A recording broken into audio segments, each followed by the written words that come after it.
Hey everyone, Sarah Longwell here from the Bulwark. I just sat down with Nicolle Wallace to talk about this breaking news around Trump's insane issuing of executive orders to have Miles Taylor and Chris Krebs investigated for speaking out against him. Obviously, I had a lot to say about this. Go listen. And don't forget to subscribe to the Bulwark on YouTube or over on Substack and become a Bulwark Plus member. Thanks, guys. Well, first of all, let me just say how insane it is that the mechanism by which he is attacking these people is an executive order.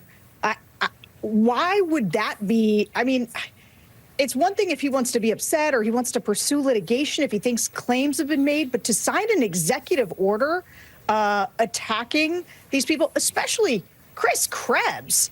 I mean, Chris Krebs, all he did was rebuke the president's false claim that the election wasn't stolen as somebody in his administration. And here's what Trump is trying to do. Look, I don't know how much of it. You never know with Donald Trump. Is he trying to distract you like a guy with a laser pointer and the media is a bunch of cats? Is he trying to get people to chase things so they stop talking about the fact that he caved and did a total about face on the tariffs after telling us for days that he wasn't going to do a pause, and now he's suddenly pausing because the world economy is collapsing? Is he doing this as a distraction?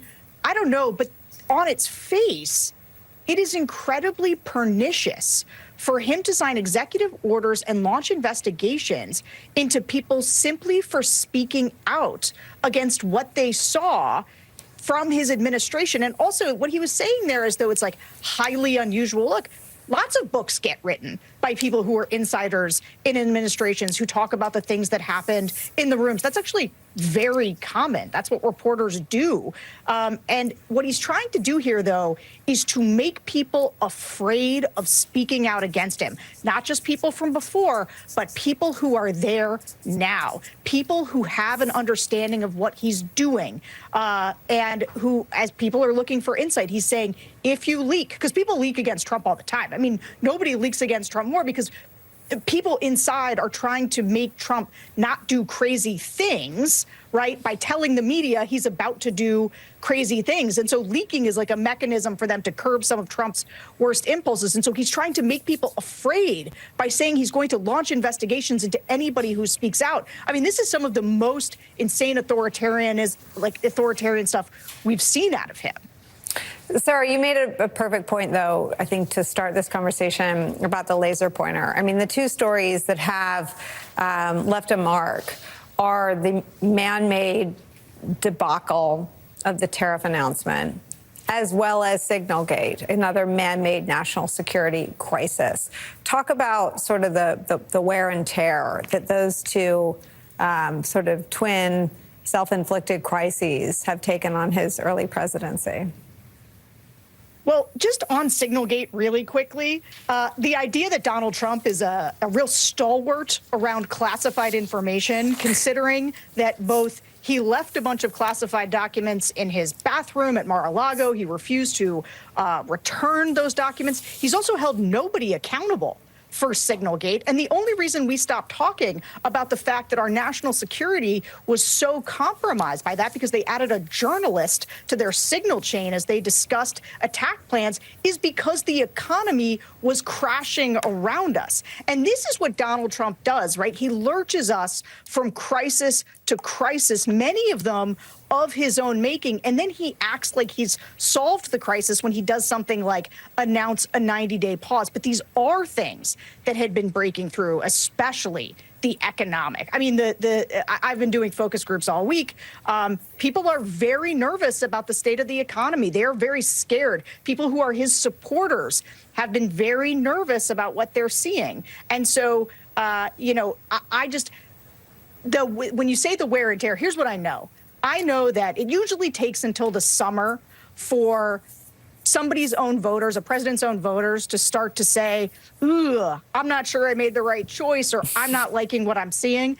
Donald Trump, it's taken him 2 months before he's got voters starting to say, what is this guy doing? And why is he doing it? This is nuts. I want to ask you one more quick question about politics, and then I want to bring John Heilman into our conversation. Miles Taylor has responded to Trump's attack. One of the things that we've talked about for 9 years, and it feels like snowflakes, right? But there is a thing in the Trump voter that they need an off-ramp. And I wonder if the tariffs and the intentional damage to the economy is one such off-ramp. You know, Donald Trump talked awkwardly about groceries, but he did run on making things cheaper. And he did, the day he got elected, start talking about things going up. I wonder if that sort of bait and switch has registered. No, it is absolutely registered. And here's the thing. Like, I always try to make this distinction between the hardcore MAGA types, right, who are going to give Trump a lot of leeway, and the big part of the Trump voter coalition were just people who wanted prices lowered. And they're different from hardcore MAGA people, right? They wanted things to be cheaper. Trump's a businessman. I think he's going to make things cheaper. And when he fails to do that, it drives a knife through right through the heart of the central mythology around Trump, which is that his business acumen can somehow make the economy better for everybody.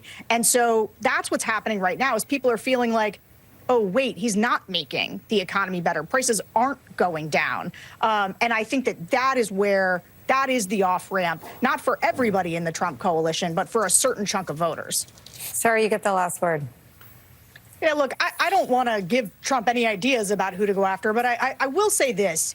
He has always reserved his greatest ire for people who were members of the Republican Party who have stood up to him.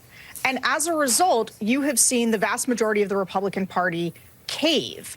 But people should come to Chris and Miles' defenses here. Like, this is if people let them hang out to dry, if people act like this is okay because it's not them, they're going to get to you eventually. And so I hope all the people in the first part of the Trump administration who think that this is vile, who maybe also spoke out against him, I hope that everybody speaks up now to say that this is wrong. Hey, YouTube fam, if you want to support The Bulwark, the best way to do it is by becoming a YouTube Bulwark Plus member. The Bulwark is truly independent. We have no corporate overlords. We're not settling any dumb lawsuits with Trump. By joining, you help support our work, and you can get a bunch of perks right here on this platform. Ad-free content, bonus videos, live streams, and some emojis of me, which I guess some people want. So come join, come hang out, become a Bulwark YouTube Plus member, and I'll be seeing you in the comments. So behave.